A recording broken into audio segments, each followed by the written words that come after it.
दोस्तों, आज के वीडियो में जानेंगे ओशो द्वारा लिखी गई एक महान कहानी के बारे में जिससे बहुत कुछ सीखने को मिलेगा। आज के बाद कभी भी हार से डर नहीं लगेगा। इसलिए दोस्तों, इस वीडियो को बिना स्किप किए हुए पूरा देखें। इस वीडियो के लास्ट तक अपने आप में अलग महसूस करेंगे। अगर हमारे चैनल पर नए हैं तो चैनल को सब्सक्राइब कर ले और बेल आइकन को प्रेस कर ले ताकि आने वाले वीडियो का नोटिफिकेशन पहुंच सके। तो चलिए दोस्तों, शुरू करते हैं। खतरनाक स्टोरी। लड़ो मत जागो। बुद्ध एक सांझ बोल रहे थे। सम्राट सुनने आया था। सामने ही बैठा था और अपना पैर का अंगूठा हिला रहा था। बुद्ध ने बीच में ही बोलना बंद कर दिया और उस सम्राट के अंगूठे की तरफ गौर से देखने लगे। सम्राट सकुचाया, घबराया, बेचैन हुआ। और भी लोग देखने लगे कि बात क्या है। बुद्ध के देखने को देखकर सम्राट ने जल्दी से अपना अंगूठा, जो अब तक हिल रहा था, उसे रोक लिया। बुद्ध ने फिर बोलना शुरू कर दिया। थोड़ी देर बाद फिर सम्राट का अंगूठा हिलने लगा। कुछ लोग ऐसे होते हैं, न कुर्सी पर बैठे रहेंगे, टांगे ही हिलाते रहेंगे, यहाँ वहाँ खुजाते रहेंगे, कुछ न कुछ करते रहेंगे, होश ही नहीं क्या कर रहे हैं। बुद्ध ने फिर बोलना बंद कर दिया। सम्राट को बेचैनी होने लगी। उसका वजीर भी पास बैठा है, उसकी रानी भी पास बैठी है। उनको भी लगा कि यह तो बड़ी भद्द की बात है। सम्राट ने कहा, आप बोलना बंद क्यों कर देते हैं और मेरे अंगूठे की तरफ क्यों देखने लगते हैं? बुद्ध ने कहा, मैं इसलिए देखता हूँ अंगूठे की तरफ कि क्यों तेरा अंगूठा हिल रहा है। तू मुझे उत्तर दे दे। सम्राट ने कहा कि मुझे होश ही कहाँ। जब आप रुकते हो, मेरे अंगूठे की तरफ देखते हो, तब मुझे ख्याल आता है कि अंगूठा हिल रहा है। तब मैं तत्क्षण रोक लेता हूँ, फिर भूल जाता हूँ, फिर अंगूठा हिलने लगता है। तो बुद्ध ने कहा, यह अंगूठा तेरा है या किसी और का है? तेरा अंगूठा हिले और तुझे पता न चले, तब तो फिर किसी दिन तू किसी की गर्दन भी काट सकता है, क्योंकि तेरा हाथ है और तुझे पता न चले। और यह मजाक ही नहीं, बहुत सी हत्याएं होती हैं जिनमें हत्यारे को पता ही नहीं चलता कि उसने हत्या कर दी। करने के बाद ही पता चलता है कि अरे यह मैं क्या कर गुजरा, यह क्या हो गया। और ऐसी भी हत्याएं हुई हैं कि हत्यारों ने अदालतों में वक्तव्य दिए हैं कि हमने की ही नहीं। पहले तो यही समझा जाता था कि ये लोग झूठ बोल रहे हैं, लेकिन अब मनोवैज्ञानिक कहते हैं कि जरूरी नहीं कि वे झूठ बोल रहे हों। हो सकता है वे ठीक ही कह रहे हों, उन्हें पता ही न हो। इतनी मूर्छा में हत्या की गई हो, क्योंकि जब आदमी क्रोध में उन्मत्त हो जाता है तो करीब करीब मूर्छित हो जाता है। क्रोध की गहनावस्था में तुम्हारे शरीर में ऐसी ग्रंथियां हैं जिनसे जहर तुम्हारे खून में दौड़ जाता है और उस जहर के कारण एक मूर्छा छा जाती है। उस मूर्छा की स्थिति में कोई हत्या भी कर सकता है, आत्महत्या भी कर सकता है, और यूं ही तुम जी रहे हो यंत्रवत। पहले शरीर के प्रति सजग होना शुरू करो।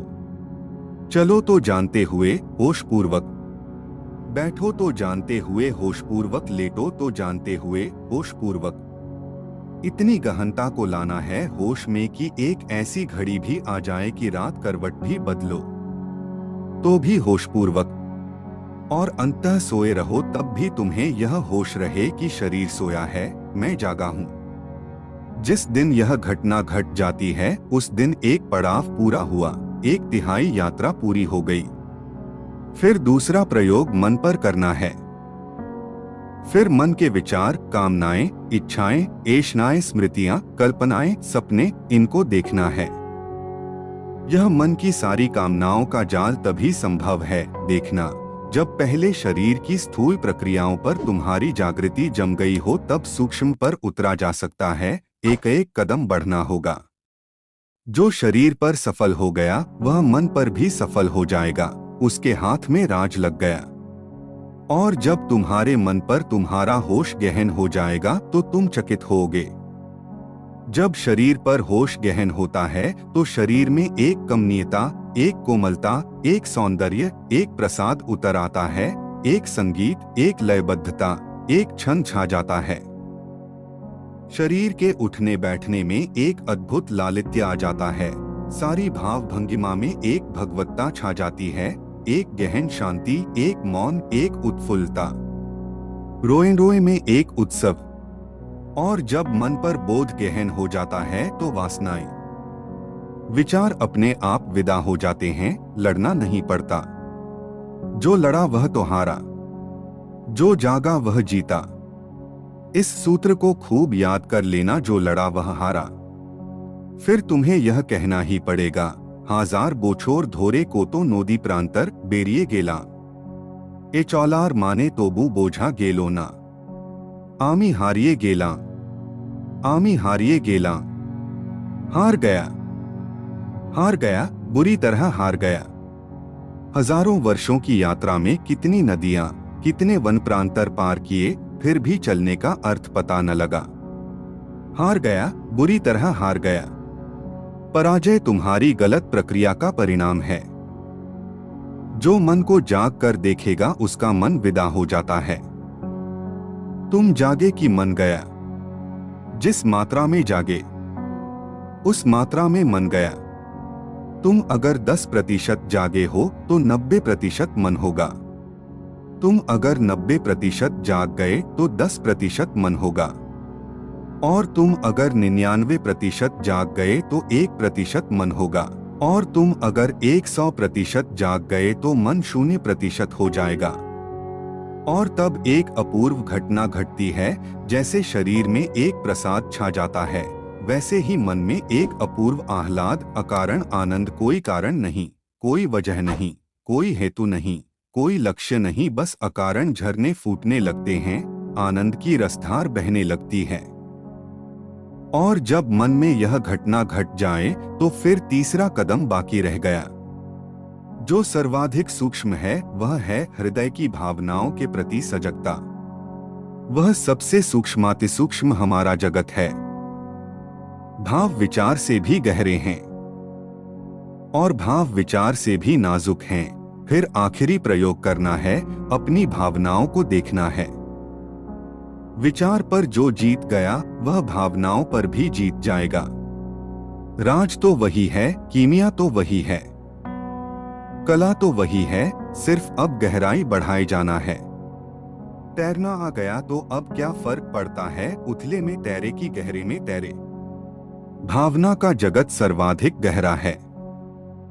जब भावनाओं के प्रति तुम जागोगे, जिस मात्रा में जागोगे उस मात्रा में भावनाएं भी विदा हो जाएंगी। और जब सारी भावनाएं विदा हो जाती हैं तो उस अपूर्व घटना की घड़ी आ गई जब ऋषियों ने कहा है, रसो वैसा। रस आखिरी परिभाषा है परमात्मा की। रस बह उठता है, रस अद्भुत शब्द है। दुनिया की किसी भाषा में वैसा कोई शब्द नहीं। परमात्मा रसरूप है और ये 3 कदम हैं। इन 3 कदम के बाद चौथा प्रसाद है।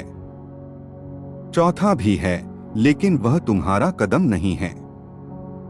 3 तुम उठाओ, चौथा कदम परमात्मा उठाता है। उस चौथे को हमने कहा है तुरीय समाधि। तुमने 3 पूरे कर लिए, तुम अधिकारी हो गए, पात्र हो गए चौथे को पाने के। चौथा तुम नहीं उठा सकते, चौथा तो परमात्मा उठाएगा। यह पूरा अस्तित्व तुम्हारे सहयोग में खड़ा हो जाता है।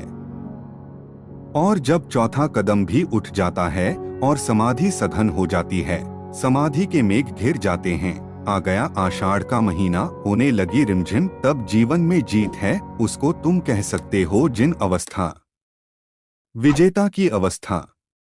उसके पहले तो हार ही हार है। दोस्तों, मैं आशा करता हूं कि इस वीडियो के माध्यम से आपके जीवन में पॉजिटिव चेंज लाने में मदद मिली होगी। अगर आपको यह वीडियो और जानकारी अच्छी लगी तो अपने फ्रेंड्स और परिवार में इस वीडियो को शेयर करें और एक प्यारा सा कमेंट करें। और ऐसे ही वीडियो देखने के लिए मेरे चैनल को अवश्य सब्सक्राइब ले, घंटी को प्रेस कर ले।